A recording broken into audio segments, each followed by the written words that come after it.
فضائی سواری سمجھتے ہیں، جس طرح یہ جہاز ہے اس طرح کی ایک فضائی سواری ہے، یہ گھوڑے سے چھوٹی اور خچر سے تھوڑی سی بڑی ہوتی ہے، یہ سواری براق، اور براق برق سے بجلی، یہ اللہ کے پیارے محبوب کریم علیہ الصلوۃ والسلام کے لیے تیار کی گئی۔ جب تیار کی گئی اللہ کے نبی سے عرض کی گئی جبرائیل علیہ السلام نے، یا رسول اللہ آپ آئیں اور اس سواری پہ تشریف فرما ہو۔ یہاں ایک بڑے مزے کی بات آپ کے گوش گزار کرنا چاہتا ہوں، ذرا توجہ سے سننا ہے۔ یا رسول اللہ آپ آئیں اور اس سواری پہ سوار ہو جائیں۔ اللہ کے نبی تھوڑی دیر رک جاتے ہیں، شان ہے، پوچھتے ہیں یا رسول اللہ کیا بات ہے؟ فرمایا میں نہیں بیٹھنا۔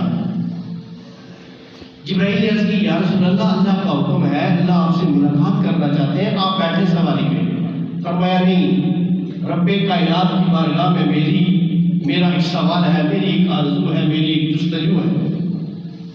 عرض کی وہ کیا ہے؟ فرمایا میں اس وقت تک براق پہ نہیں بیٹھوں گا، میں نے سنا ہے کہ قیامت کا جب منظر قریب ہوگا لوگ قبروں سے اٹھیں گے، پرسرات کا مقام ہوگا، 50,000 سال کا وہ دن ہوگا، بڑے مشکل لمحات ہوں گے، بڑا مشکل دن ہوگا، تو میں اللہ رب العالمین کی بارگاہ میں عرض کرتا ہوں مولا اسی طرح کی براق میرے امتیوں کو بھی عطا فرما دے۔ اے امتی تو کتنا خوش نصیب ہے کہ محبوب جا رہا ہے رب کے پاس، اور تیرے لیے جس براق پہ محبوب بیٹھ رہا ہے امت کو بھی اس براق کے لیے نہیں چھوڑ رہا، بلکہ رب کائنات کی بارگاہ میں عرض کر رہی ہے مولا میرے امتی کو وہ براق عطا کرنا کہ جب حشر کا دن ہو میرا امتی اس براق میں بیٹھ کے وہ پرسرات بھی گزر جائے، قبر سے بھی نکل کے باہر چلا جائے۔ تو کیا ہوا؟ اللہ رب العالمین نے پیغام بھیجا ہے میرے محبوب مجھے قبول ہے، جب تیرا امت اس قبر سے نکلے گا میں اس کے لیے براق تیار کر دوں گا۔ تو سامنے عزیز وقار ہم کتنے خوش نصیب ہیں۔ اب سنیے اللہ کے پیارے محبوب کریم علیہ الصلوۃ والسلام جب سیر شروع ہوتی ہے براق میں بیٹھتے ہیں۔ اب براق میں جب بیٹھتے ہیں اللہ کے نبی نے فرمایا کہ میں نے کیا دیکھا کہ موسیٰ علیہ نبینا اپنی قبر میں نماز ادا کر رہے ہیں۔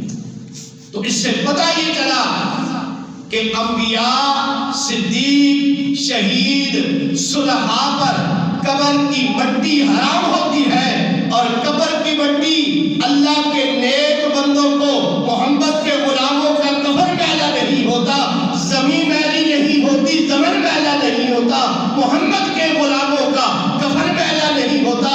اور جو نبی کے غلام ہیں ان کی شان یہ ہے، تو پھر نبیوں کی شان کیا ہوگی؟ اللہ کے پیارے محبوب نے فرمایا کہ موسیٰ اپنی قبر کے اندر نماز کو ادا کر رہے تھے، میں نے دیکھا۔ اب اللہ کے پیارے محبوب فرماتے ہیں پھر میں نے کیا دیکھا کہ مجھے مسجد اقصی میں اتارا گیا، جو ہم مسلمانوں کا پہلا قبلہ تھا۔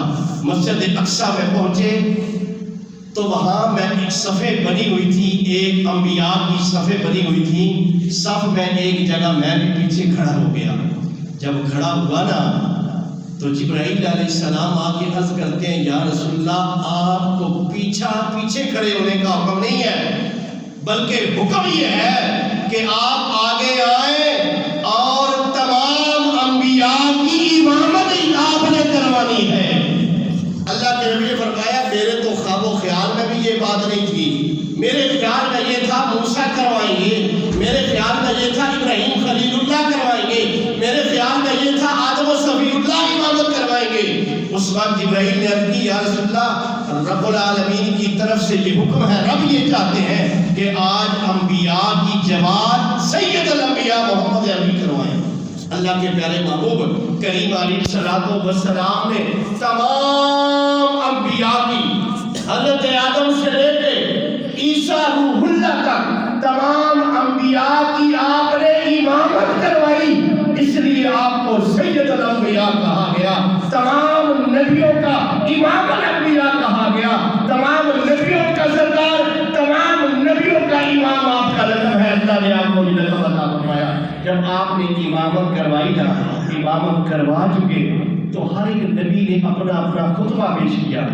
کسی نے کہا مجھے رب نے یہ ملکیت عطا فرمائی، کسی نے کہا مجھے رب نے یہ معجزہ عطا فرمایا، کسی نے کہا کہ میرے ہاتھ میں لوہا آ جائے وہ نرم ہو جاتا ہے، کسی نے کہا کہ میرے سامنے اگر کوئی مردہ آ جائے میں کہہ دوں وہ زندہ ہو جاتا ہے، بیمار آ جائے ہاتھ لگا دوں پھونک مار دوں اسے شفا مل جاتی ہے۔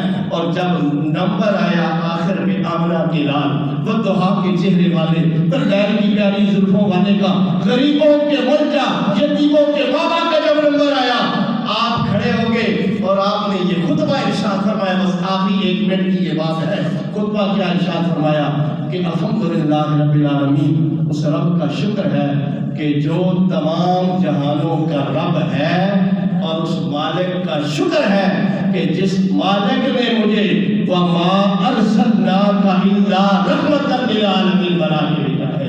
آپ نے خطبے کے اندر یہ فرمایا کہ اس مالک کا شکر ہے کہ جس مالک نے مجھے ساری کائنات، چرند پرند حیوان انسان زمین عرش لوح قلم کرسی جنات تمام چیزوں کا مجھے رحمت للعالمین بنا کے بھیجا ہے۔ انشاءاللہ اگلے جمعہ کو